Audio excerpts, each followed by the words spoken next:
Nós tínhamos falado das heresias, falamos das principais, gnosticismo, marcionismo e montanismo, e nós falamos também, e o Newton relembrou hoje de manhã, que nós precisamos, que a igreja precisou dar uma resposta a esse ataque que ela estava sofrendo de dentro dela mesma.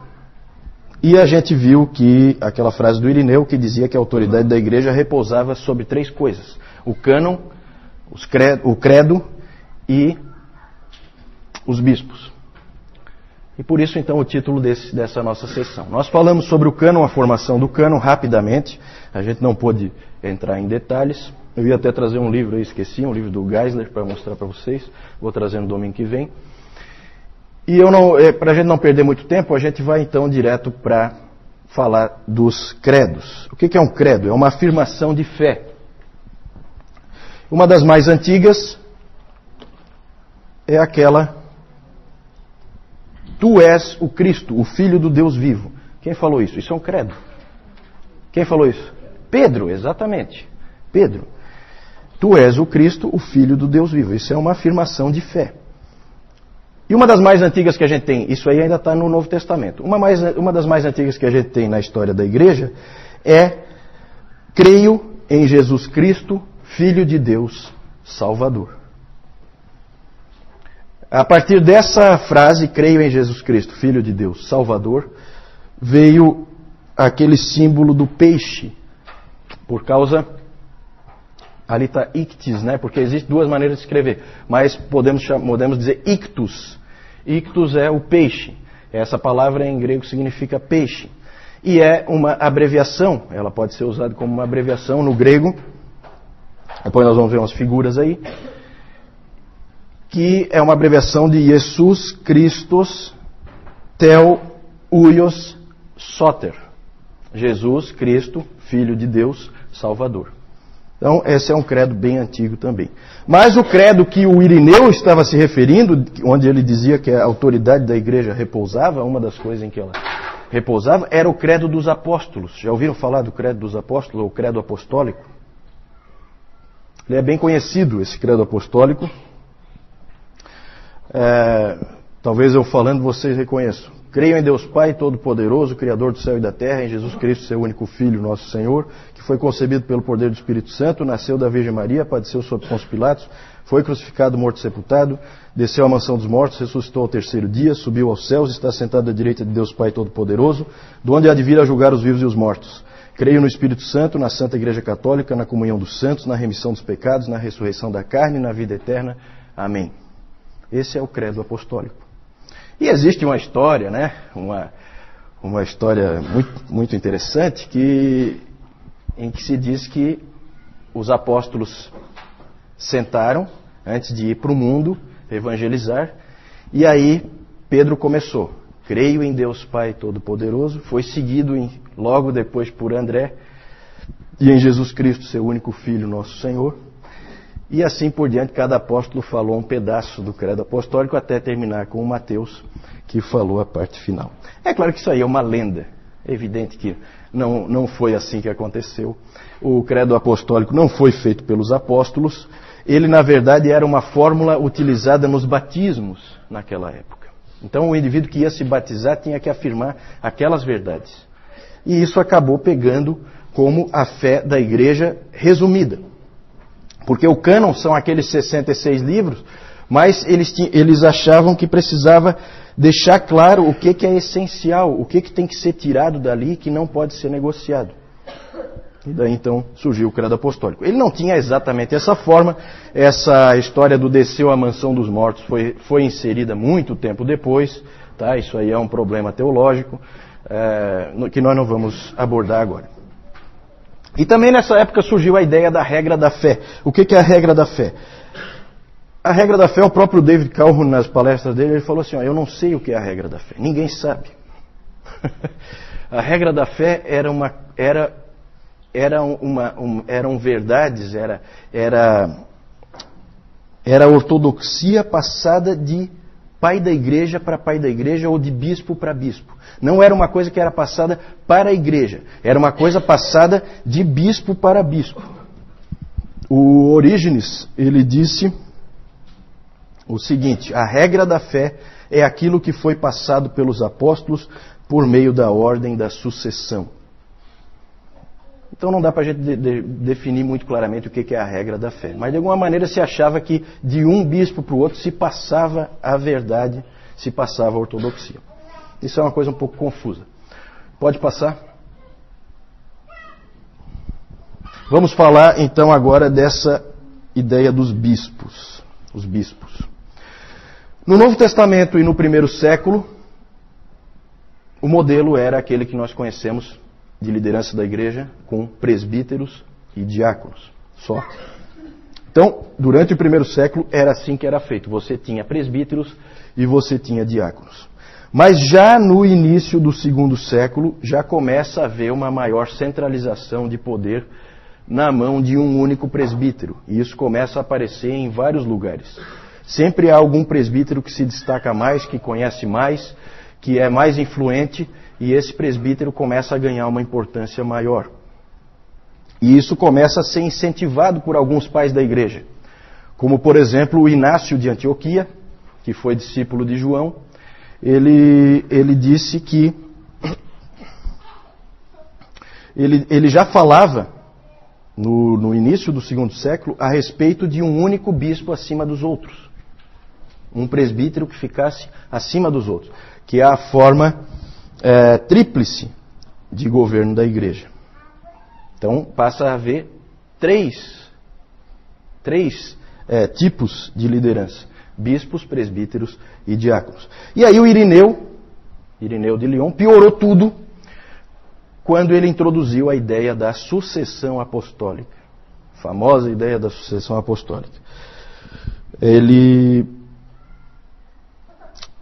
não sei de onde é que ele tirou isso, ele criou a ideia de que o bispo tinha que ser uma pessoa que pudesse provar a sua ligação aos apóstolos. Certo? Então, por exemplo, se o Newton não puder provar a ligação dele com os apóstolos, ele não pode ser um bispo. Ele pode ser um presbítero, mas não pode ser um bispo. Então eles começam a cometer esses erros, eles começam a circular de um para o outro e começam a afetar a igreja. Isso aí deve ter ocorrido por uma série de motivos.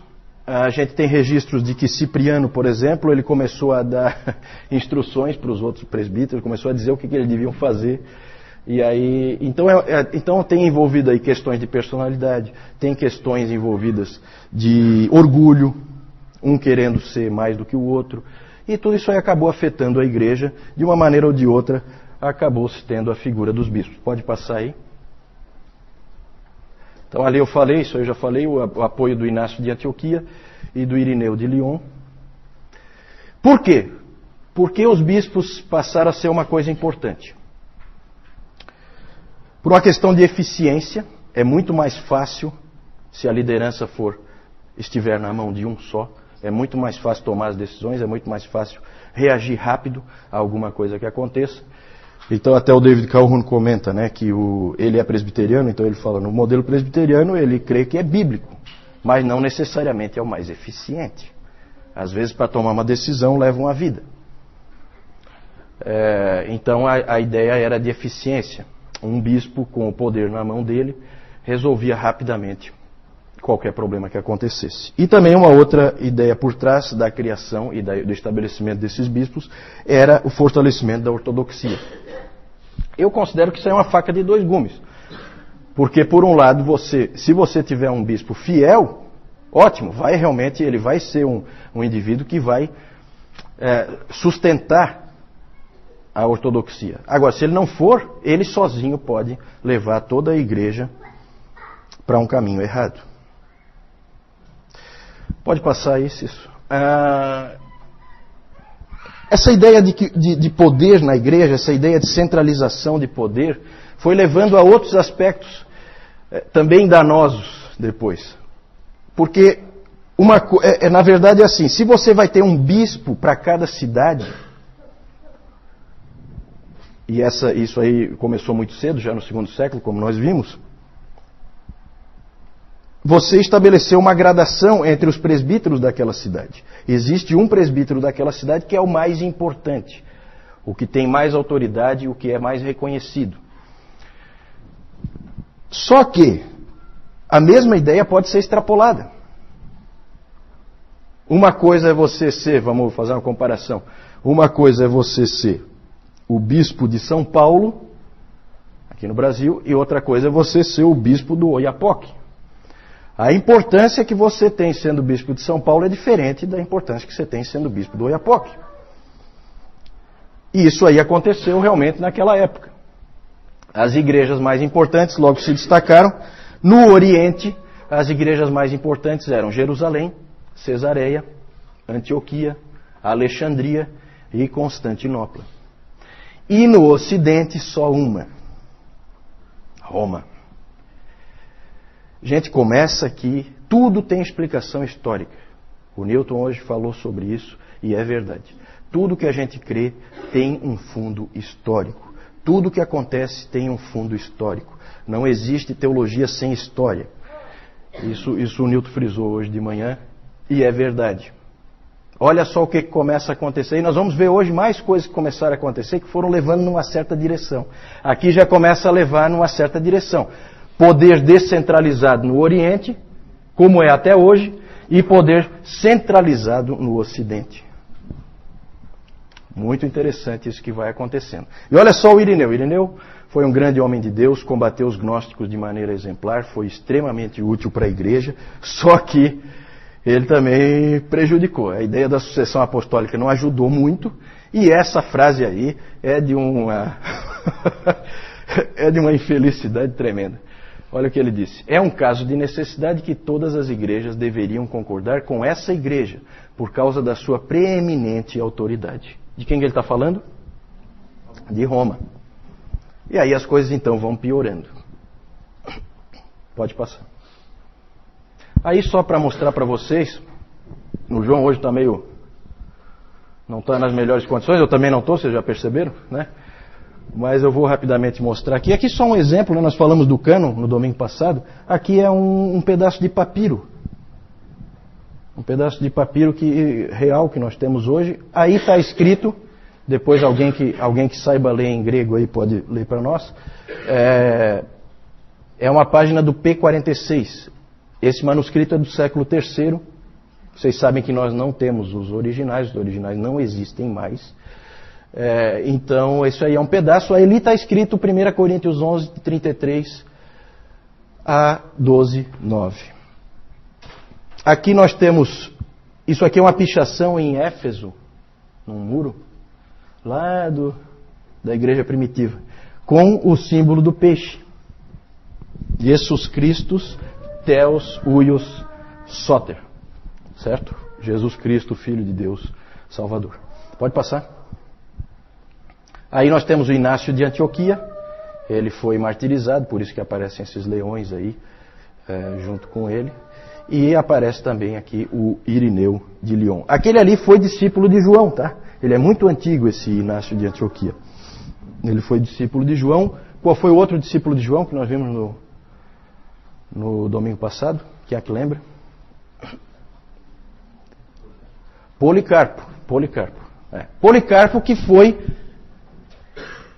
mestre do Irineu, certo? Em Esmirna.